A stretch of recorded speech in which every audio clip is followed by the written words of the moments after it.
Porque a lei veio por Moisés, Jesus trouxe graça e verdade. João 1:17. Se inscreva no canal e compartilhe com um amigo.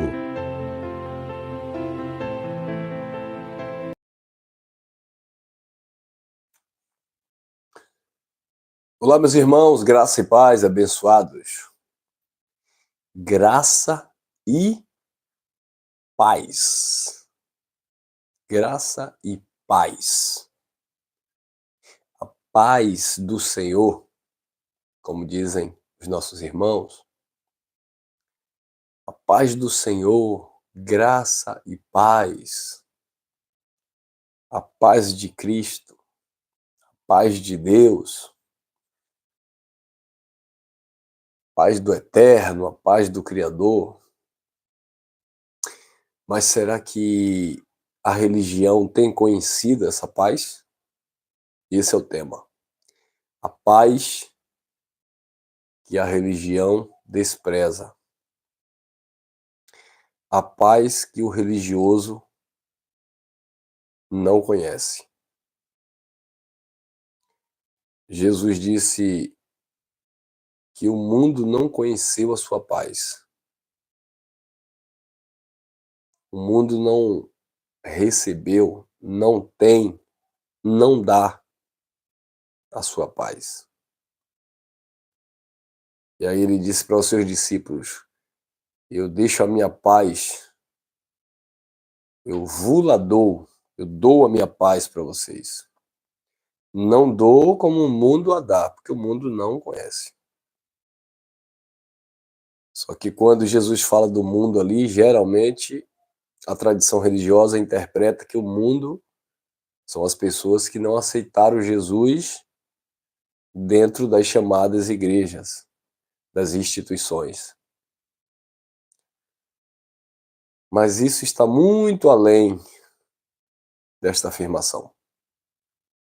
Porque principalmente a tradição religiosa, por suas práticas, já demonstra que não tem conhecido a paz de Deus, que não entendeu a paz de Deus. A paz de Deus em nós, ela se desenvolve através da confiança.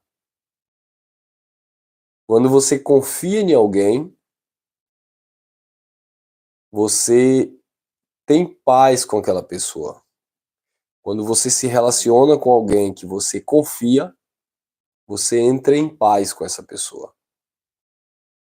Porque é um relacionamento de confiança.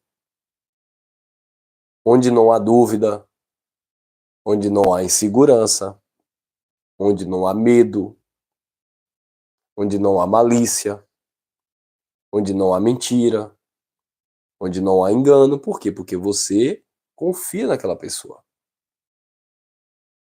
Você vê um relacionamento entre um homem e uma mulher, quando há confiança, há paz. Ele trabalha fora. Eu conheço uma moça aqui, em vez de quando a gente dá uma carona para ela para o trabalho, conhecida da minha esposa, conhecida de bairro, a gente dá carona para ela. E a minha esposa falando, olha, ela mora aqui, trabalha aqui, e o esposo dela mora no interior, ele gosta de roça, mora no interior, trabalha na roça. Ele se vê aos finais de semana. Por que isso acontece? Casamento, trabalho, distância e em paz. Porque a confiança. Um confia no outro. E por isso eles vivem em paz. Em contrapartida, por mais que o casal esteja ali grudado, a mulher não vai no supermercado sozinha sem o marido não pode. Misericórdia, se for na praia sem a esposa, com os amigos do futebol, é divórcio na certa. Porque eles não têm paz. Um relacionamento instável, inseguro, duvidoso, né? Traumático. E aí vem as brigas, vem os questionamentos, as desconfianças e tal. Assim está muitos filhos de Deus com Deus. Embora tenha professado, entre aspas, a fé em Cristo, mas religiosamente falando, o aceitar Jesus, o fazer parte de uma instituição religiosa, ser membro de uma chamada igreja, né? Mas não entra nessa paz, não descansa no Senhor, porque não se relaciona, porque não conhece, porque na verdade não confia em Deus. Que se confiasse, entrava nessa paz, entrava nesse descanso. Tinha essa paz, tinha ou teria esse descanso. Você sabe que os animais, animais domésticos, né? Quando você tem um relacionamento de cuidado, os animais percebem isso em algumas situações. Por exemplo, aqui eu tenho alguns gatos, né? Cachorro, gato, um jabutizinho. Se você for tentar passar o dedo na cabeça do jabutizinho, né, do cáguedo, é natural ele se recolher. É uma autodefesa, né? Você já viu isso? Vai tentar colocar lá a mão na cabeça do jabuti, ele puxa. Mas o animal, ele percebe quando há um relacionamento de confiança. Ele tem paz, né? Aí eu tenho um aqui que eu brinco e fico fazendo carinho no pescoço, ele chega, parece que dorme. Era igual um papagaio que eu tinha aqui. Tomava banho comigo e abria as asas debaixo do chuveiro e ficava brincando na minha orelha, no meu cabelo. E eles gostam muito, né, de carinho no pescoço, ele chega a se derrete. O animal vive em paz, né? Aprendeu até de bom dia papai, que se eu não desse o bom dia dele de manhã, misericórdia, pela manhã, eu acordava quando eu chegava na cozinha, bom dia papai, bom dia papai. E às vezes eu por pirraça ficava quieto. Ele ficava a manhã toda, bom dia papai, bom dia papai. Enquanto eu não dizia bom dia, meu filho, ele não aquietava. Então assim são os animais. Isso acontece né? Os gatos estão deitados, às vezes estão em cima aí da cama, do sofá.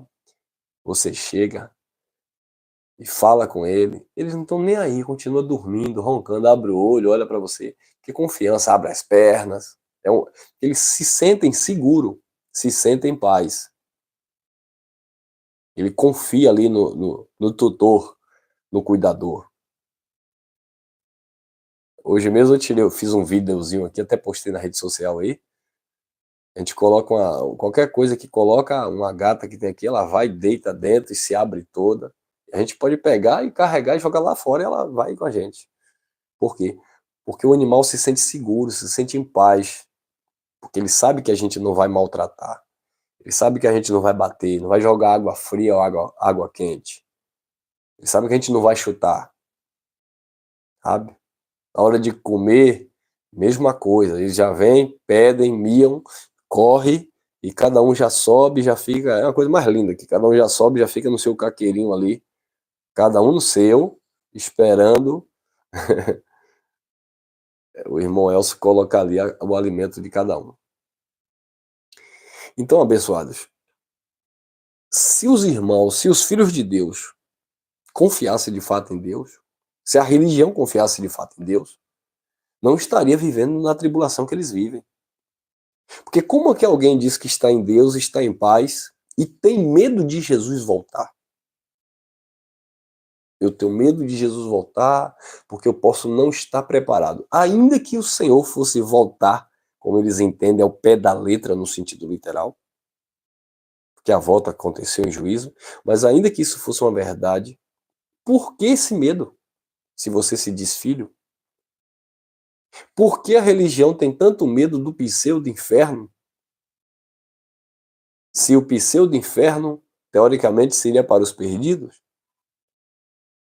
Por que o Filho de Deus passa 10, 20, 30 anos dentro de uma instituição religiosa, mas ele não tem paz com Deus? Ele vive atribulado, ele vive ansioso, medo de perder a salvação como se ele tivesse conquistado. Ele não descansa, ele não confia, ele não desfruta do relacionamento que ele tem com Deus. Ele vive no medo, quando a palavra de Deus diz que o verdadeiro amor lança fora todo medo. Assim como eu estou dando o exemplo dos animais que não tem medo, que chega, que deita, que brinca, que confia. Assim deve ser o relacionamento do Filho de Deus com Deus. Um relacionamento de confiança, de paz, de segurança. Agora, por que é que os religiosos não vivem essa paz? Porque não conhecem.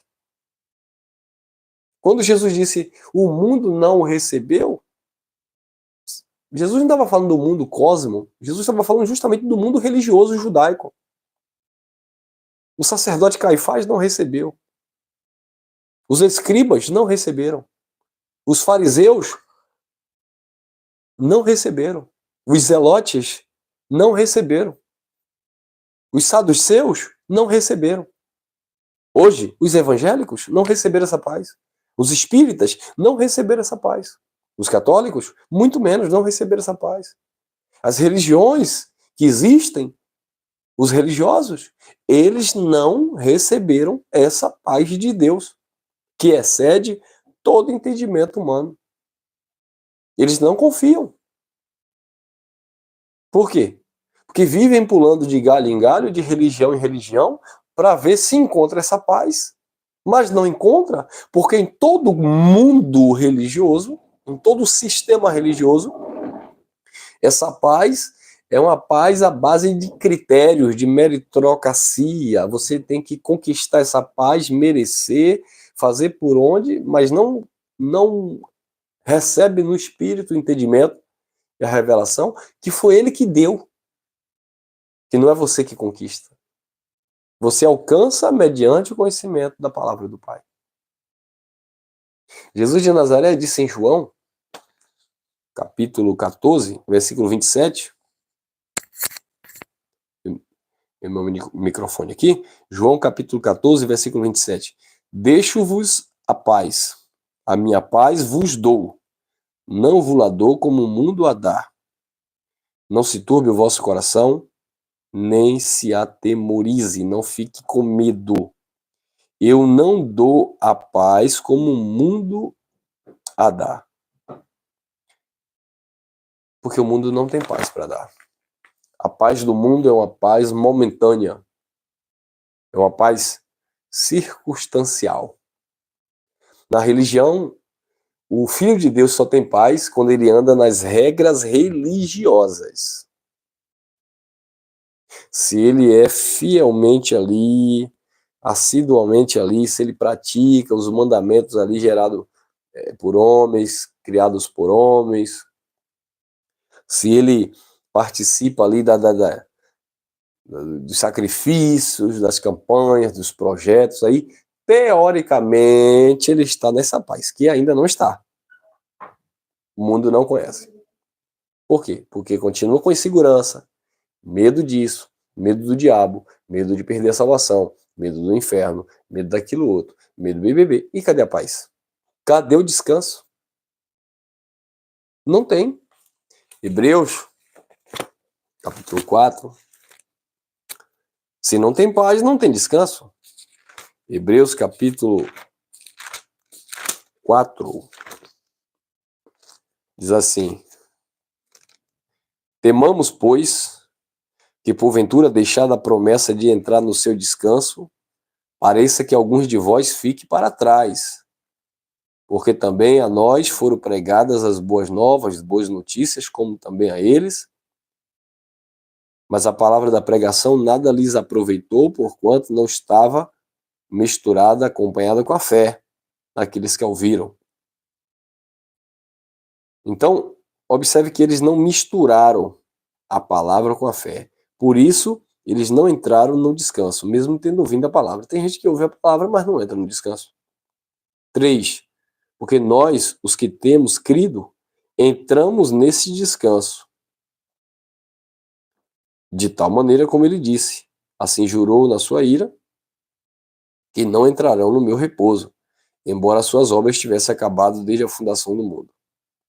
Ele jurou na ira dele que aqueles que não misturassem a palavra com a fé não entravam no descanso. E é por isso que tem muitas pessoas que ouvem a palavra, mas não misturam a palavra com a fé, aí não entra no descanso de Deus.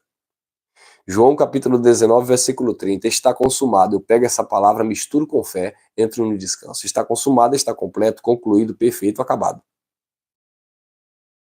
João capítulo 1, versículo 29, João Batista disse: eis o Cordeiro de Deus que tira o pecado do mundo. Eu pego essa palavra, misturo com fé. Jesus já morreu, já tirou o pecado do mundo. Se já tirou o pecado do mundo, não há pecado de condenação espiritual. Se não há condenação espiritual, Romanos capítulo 8, versículo 1, se cumpre em nossas vidas que não há condenação para aqueles que estão em Cristo Jesus. Eu pego essa palavra, misturo com fé, entro no descanso e entro na paz. Gálatas capítulo 3, versículo 13, diz que maldito todo aquele que for pendurado no madeiro. Ele levou sobre si as maldições, como estava profetizado em Isaías. Quando eu pego Isaías, profecia, lá no capítulo 53, e olho para Gálatas 3, 13, que diz que ele arrancou a maldição no madeiro, ele levou, eu misturo essa palavra com fé, eu entro no descanso, eu entro na paz. Mas o religioso entra? Não.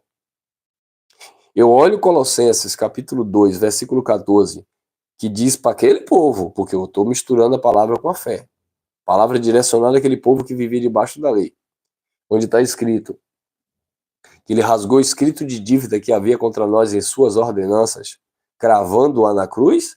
Eu pego essa palavra e misturo com a fé. Aí vem a paz de Deus que excede todo entendimento humano. Então eu estou crendo nessa palavra. Quando eu leio Romanos capítulo 6, versículo 14, que diz que o pecado não terá domínio sobre vós, porque vocês não estão debaixo da lei, mas debaixo da graça, então não há domínio de pecado na minha vida, até porque eu não vivi no tempo da lei, eu já nasci no tempo da graça.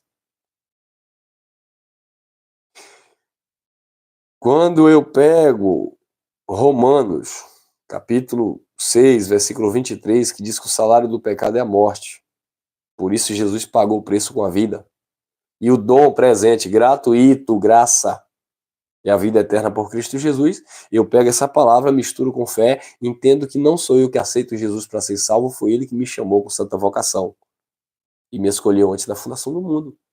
Isso é pegar a palavra e misturar com fé. Aí você passa a conhecer a paz de Deus. Ah, que paz! Quando eu olho Romanos 10, 4, o fim da lei é Cristo para a justiça de todo aquele que nele crê.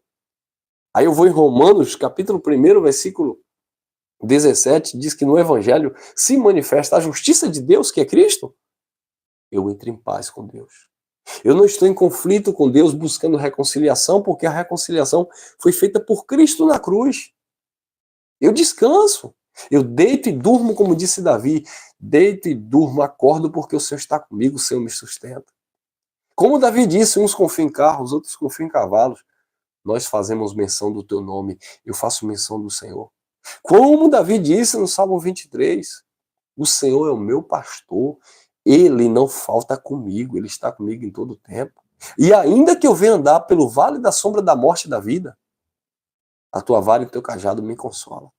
Ainda que eu venha orar e dizer, Senhor, arranca de mim esse espinho na carne, e o Senhor diz, não, eu vou deixar esse espinho para você não entrar na vaidade, eu vou deixar esse espinho aí, porque esse espinho aí, na verdade, vai trazer um equilíbrio para você. Esse espinho, na verdade, vai mostrar a tua fraqueza, vai revelar a tua fraqueza e vai manifestar minha força na tua fraqueza. Mas, Senhor, já orei 3 vezes.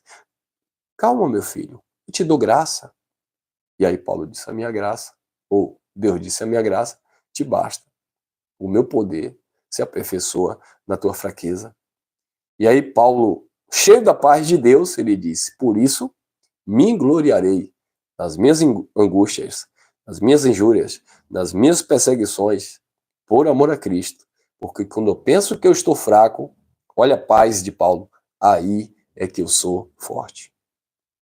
Porque a paz e a confiança que Paulo tinha em Deus o conduzia seguramente. Livres, sem temor do mal. Assim como disse Abacuque, ainda que a figueira não floresça. Ah, mas eu plantei, eu investi, eu sonhei, eu projetei, eu desejei, eu busquei, eu estudei, eu me capacitei, eu ei. continuarei em paz, porque a minha salvação, o meu socorro, a graça vem de Deus e é Ele que direciona a minha caminhada. É Ele que conduz os meus passos. Mas o que há de religioso no mundo, tudo atribulado, senhoras, senhores, pessoas idosas, pagando preço, se sacrificando, achando que a salvação espiritual na família dele depende dele. Ô irmão, mas eu vou deixar de orar pela minha família, para que a minha família... Não, ore pela sua família, ensine, fale do evangelho, para que todos estejam vivendo a paz, porque se você alcançou essa paz e transmite essa paz, todos viverão nesse reino. Mas não é essa cobrança, esse medo, essa insegurança, sabe? Onde as pessoas vivem atribuladas. Jesus de Nazaré andava ali com os discípulos e percebia a ansiedade deles. E aí Jesus disse, não estejais ansiosos pelo que comer, pelo que beber, pelo dia de amanhã. Tenha paz. Busque o reino, se envolva com o reino. As outras coisas vai ser acrescentada, tem um tempo e um modo. Mas, Senhor, eis que deixamos tudo para te seguir, Senhor, o que é que nós vamos ganhar? Calma, Pedro. Nesse mundo 100 vezes mais, por fim, a vida eterna. Mas o povo não vive em paz. E é Deus na parede, e é propósito, eu quero campanha, eu quero projeto, desafio com Deus, e salário melhor, e promoção no emprego, e família liberta das drogas, e tal, e BBB, uma tribulação, e o crente está lá 40, 50 anos, esperando Jesus voltar, medo do inferno, medo de Deus, medo disso, medo daquilo, e o devorador, e o gafanhoto, e o cão, e o capeta, e o isso, e o profeta revelou o pecado, e agora, o que é que eu faço, o que é que eu tenho? Não entrou em paz. Então, meus amados, o sistema religioso tradicional vive nessa tribulação, porque eles não conhecem essa paz. Não conhecem essa paz porque não dá crédito à pregação. Não pega a mensagem e mistura com fé. Lê tudo, conhece tudo, mas conhece superficialmente. Não entendeu a revelação. O irmão se nós em graça, uma vez que nós já entendemos a revelação,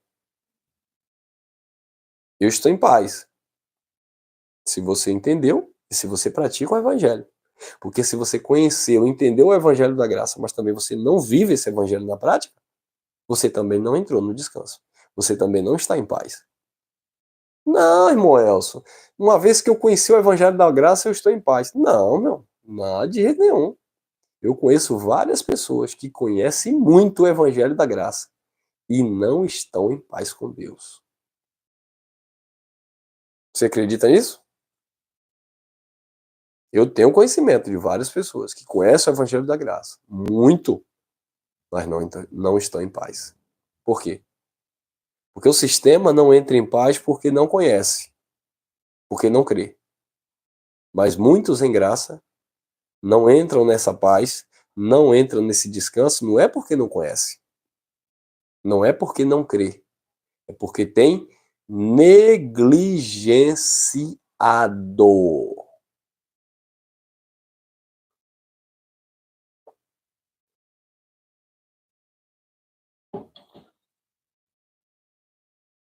Tem feito pouco caso. E aí, o que adiantou conhecer o Evangelho da Graça? Se não entra em paz. Se não está em paz. Recebi uma notícia agora pela manhã, conversando com a minha esposa, de um jovem, onde eu fui um canal de Deus assim na vida dele para tirar ele do mundo das drogas.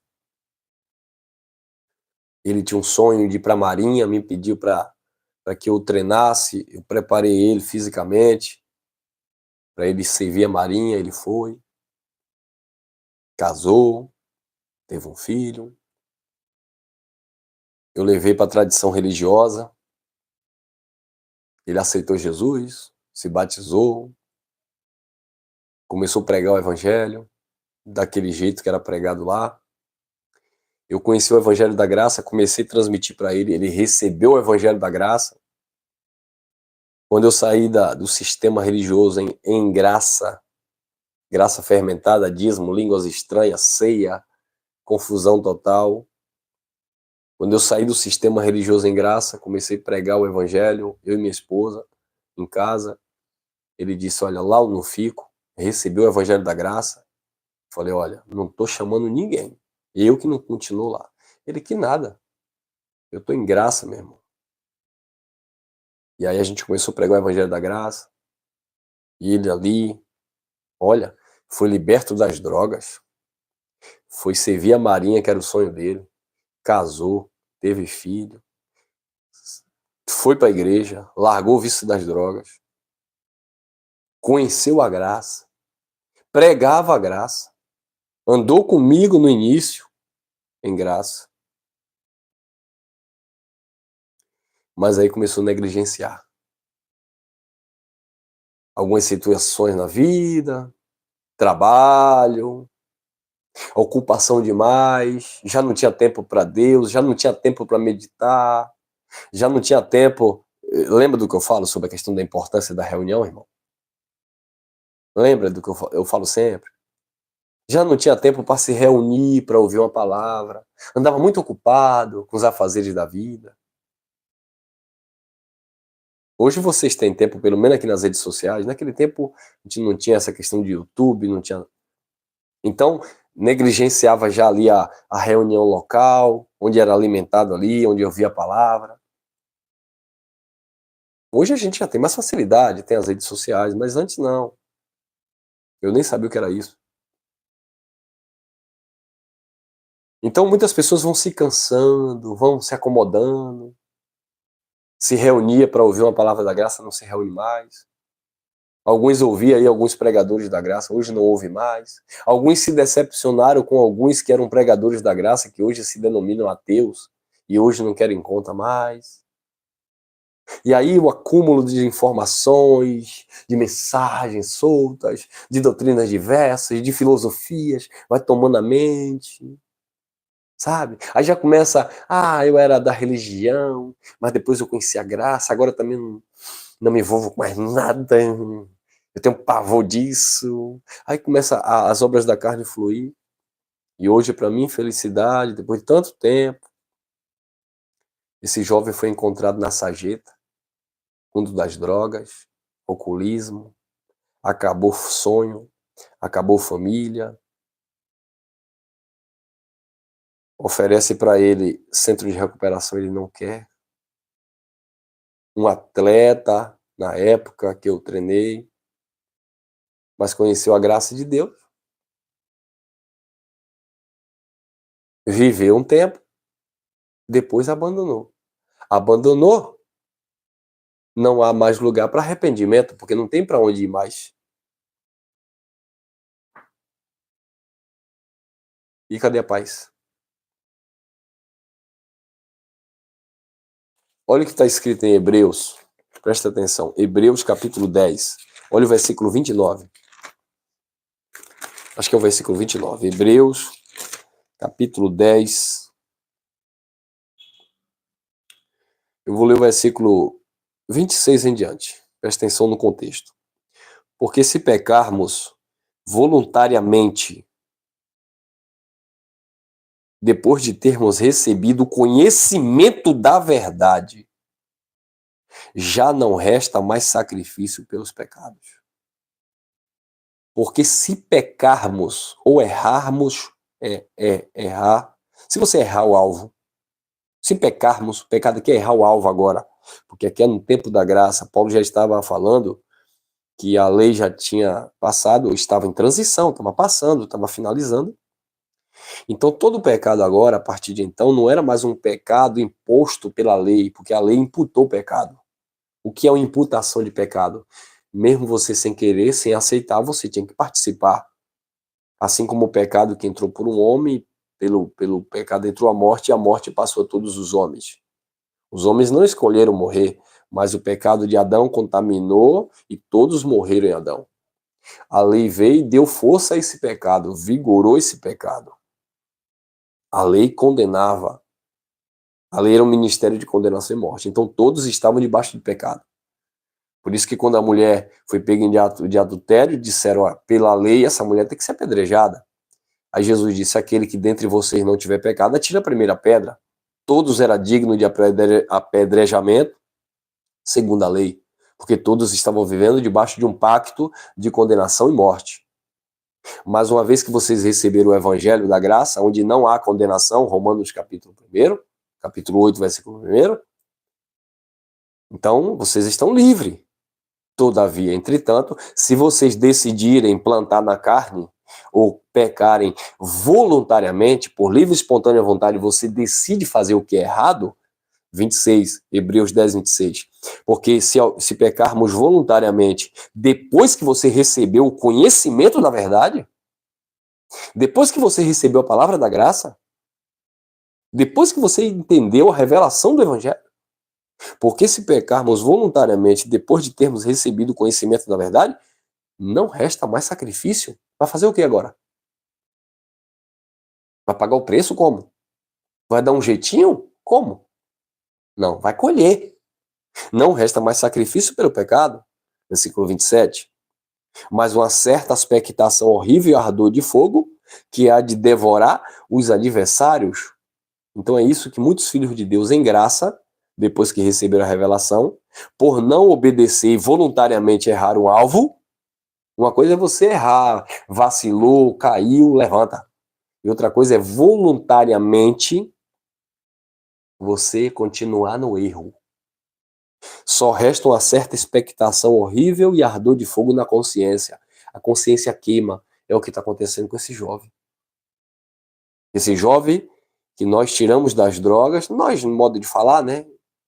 Eu ajudei ali no início a superar as drogas, levei para a religião, foi batizado na religião, saiu da religião, recebeu a palavra da graça, teve o conhecimento da graça. Ah, irmão, se ele não conheceu, ele conheceu sim.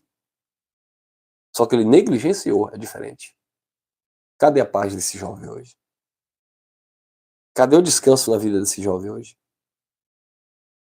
E já tentei ajudar várias vezes. Para você me dizer, ô irmão Elcio, por que não tenta ajudar? Várias vezes já fui atrás, já conversei, já aconselhei. Rapaz, levante a cabeça e tal. Não.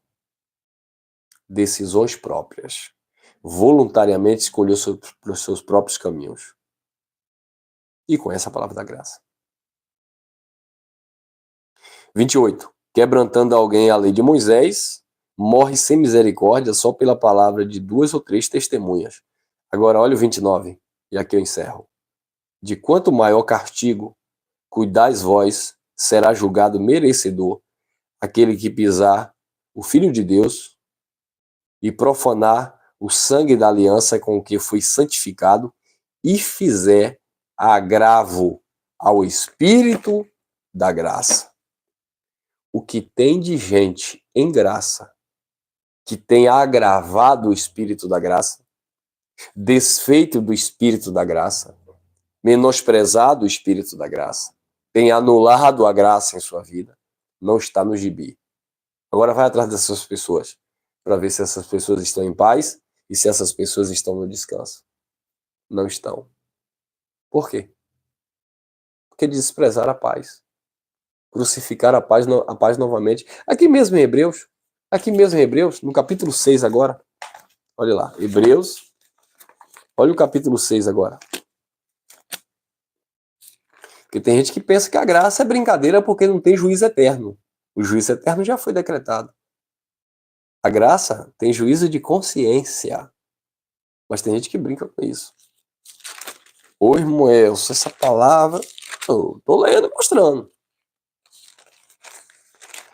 Hebreus capítulo 6, versículo 4 em diante. Diz assim. Porque é impossível os que já uma vez foram iluminados e provaram o dom celestial e se tornaram participantes do Espírito Santo, ou seja, receberam a palavra da verdade, a palavra da justiça, e provaram a boa palavra de Deus, versículo 5, Hebreus 6, 5, e provaram a boa palavra de Deus e os poderes do século vindouro, nesse contexto aqui, eles estavam experimentando o poder da glória de Deus. Olha o versículo 6. E recaíram decaíram dessa graça, abandonaram essa graça, ultrajaram essa graça, desprezaram essa graça e recaíram, seja outra vez renovado para arrependimento, pois assim, quanto a eles, de novo, eles estão crucificando o Filho de Deus e o expondo ao vitupério, à vergonha. Quem estava no mundão, como diz o sistema, estava sem conhecimento de Deus. Aí aceitou a Jesus, foi para a igreja, se tornou um religioso, mas não conhecia a verdade. A graça veio, tirou ele do sistema religioso. A graça não só tira aquele das obras da carne, do mundão, porque a graça, ela trata, ela educa, ela traz um domínio próprio.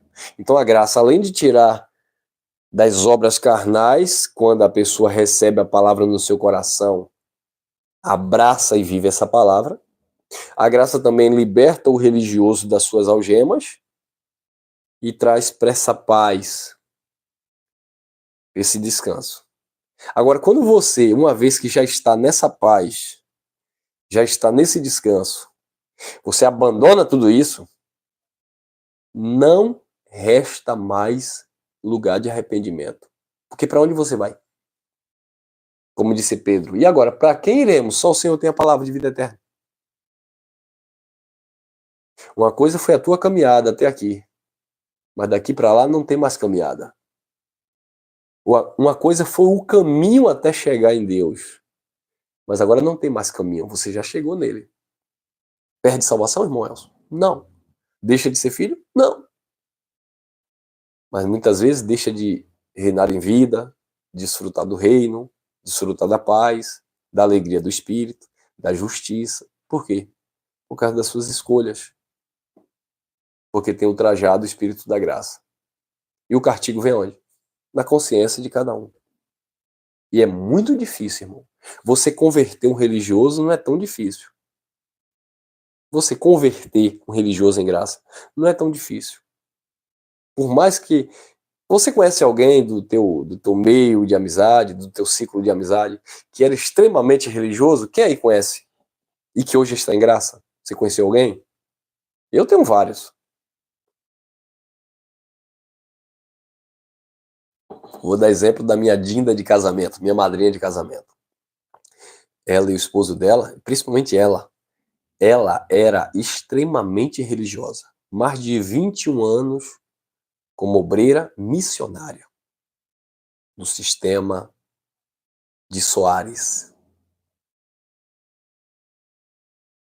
Então, ela era muito religiosa, ela pode assistir essa mensagem aqui e confirmar nos comentários. Eu acho que era 21 anos já, uns 20 e poucos anos, eu acho.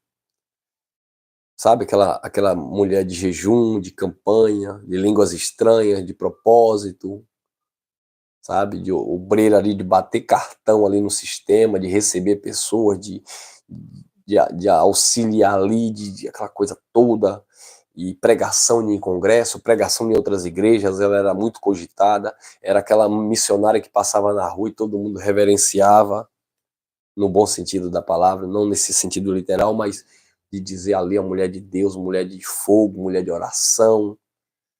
Irmã? Irmã Cleusa, não vou falar teu nome não, viu, Cleusa? Cleuzinha. Extremamente religiosa. Na casa dela, eu chegava na casa dela, uma casa muito grande, vários quartos, e ela tinha um quarto de oração, que ficava trancado, às 7 chaves. E ela entrava naquele quarto para orar. Eu não acredito que tu tá aí, mulher. 26 anos, olha pra aí, meu Deus. Chega a me arrepiar agora. Olha ela aí, irmãos. 26 anos. Tô entregando teus podres aqui, viu, minha irmã? Minha Dinda que eu amo. 26 anos de sistema religioso. Quarto de oração, hein, irmã? Cheio de livro, de autor, de escritor, de religioso. E aí eu conheci a palavra da graça, eu andei muito com ela no sistema. Ela me ajudava muito em todos os sentidos, me inspirava, e eu orava com ela, e a gente expulsava demônio junto, e era aquela bagunça toda do sistema. Ei, minha irmã, a gente dava uns terra aí, minha irmã. Xarabacaia, Libicanta, Lamassúria. Eu e ela, lá no sistema, a gente era respeitado quando a gente começou a frequentar o mesmo lugar. O tempo foi passando, papai me chamou para a graça, e eu falei para minha esposa, se tem uma pessoa que eu tenho um desejo de falar da graça, é o meu casal de padrinhos de casamento. Minha esposa, Elson, tome muito cuidado, porque eles são nossos amigos, nós temos um carinho especial por eles, e tome cuidado por causa da religião, né, por causa do evangelho da graça, vocês sabem que eles são muito religiosos, tome cuidado para eles não ficarem de mal com a gente, não vá não. Eu falei, não, mas o Espírito está me inquietando, eu tenho que falar da graça. E eu relutei quase 2 anos, tentando falar, até evitava visitar a casa dela, porque eu não ia aguentar, eu não ia suportar, quando ela começasse a falar de rosa de descarrego, de envelope de campanha, de óleo ungido, eita, que essa irmã gostava de um óleo ungido.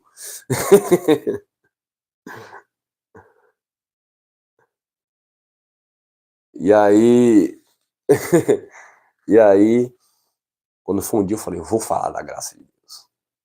Aí eu fui lá, devagarzinho, e aí, minha Dinda, tudo bom? Paz do Senhor. Ah, paz do Senhor. Aí eu fui devagarzinho, lá vai. Aí fui soltando devagarzinho. Acho que eu mandei umas mensagens no WhatsApp dela, tal. Falei, agora é que essa mulher vai ficar de mal comigo. Passou um tempo, ela não me respondia mais. Eu comecei a mandar umas mensagens de alguns irmãos em graça sobre batismo, sobre ceia, sobre dízimo. E essa mulher ficou quieta. Mulher sábia, né, irmão? Ó, prestes no ouvir, tardio no falar. Eu achando que ela ia retrucar, que ela ia brigar, que ela ia blasfemar. Ela ficou calada lá, só ouvindo. E eu achando que ela não estava ouvindo. Eu falei, Cris, parece que ela não recebeu a graça não. Tô mandando uma mensagem aí. A Dinda tá quieta. Quando foi um dia, recebo uma mensagem no meu WhatsApp. Vem cá. E agora, como é que faz? Como é que você me explica isso e isso agora? O batismo, tal. Eu digo, não acredito. Aí pronto. E hoje? Hoje se reúne com a gente em graça. Entendeu a palavra da graça, ela e o esposo. Domingo estávamos juntos, reunidos. Uma bênção de Deus. Mas e aí, o que foi que ela fez? Ela agora desprezou a graça? Não, tá aí vivendo a graça de Deus no Espírito, em paz com Deus, sem medo de pastor, sem medo de religião, sem medo de diabo, sem medo de Deus, sem medo de Jesus voltar, sem medo de não ser dizimista, sem medo Não. A graça o alcançou. Papai do céu manifestou e ela se apaixonou pela graça e tá aí, como ela mesma pode testemunhar aí para vocês. Então, meus amados, mas aqueles que desprezam, tem jeito, entra em uma zona de perigo. É o que eu falei em outras mensagens, é a liberdade confundida com libertinagem. E aí não tem jeito. Amém, meus irmãos? Então ficamos por aqui, que essa paz de Deus, que excede todo entendimento, esteja no teu coração. E assim como eu dei o testemunho aqui da irmã Cleusa, né, a minha madrinha de casamento, tantos outros aqui que eu poderia citar que a gente ia perder muito tempo aqui falando. Mas eu tenho certeza, assim como eu tenho muitos testemunhos de irmãos que saíram do sistema e de fato amam o Evangelho da Graça, infelizmente, eu tenho alguns outros que lamentavelmente pisaram na graça de Deus e têm pagado um preço terrível. Casamento destruído, vida arrebentada, em todas as áreas da vida, vida destruída, infelizmente, tá bom? Mas que vocês continuem guardando essa palavra, porque essa palavra é espiritual, independente se você se reúne presencialmente ou não, mas essa palavra chegou no teu coração. Nós estamos nessa comunhão do Espírito e que você nunca venha abrir mão disso. Amém? Graça e paz. Alguns que chegaram depois, quando tiver um tempinho, pega lá do início para você entender todo o contexto aqui da nossa fala. Eu gosto quando as pessoas pegam o raciocínio início, meio e fim. para não sair aí criando discursos vãos em cima de situações faladas ou falas soltas, tá bom? Como o sistema religioso. Graça e paz, e que a paz do Senhor, que excede todo entendimento, esteja te conduzindo hoje e sempre. Até a próxima.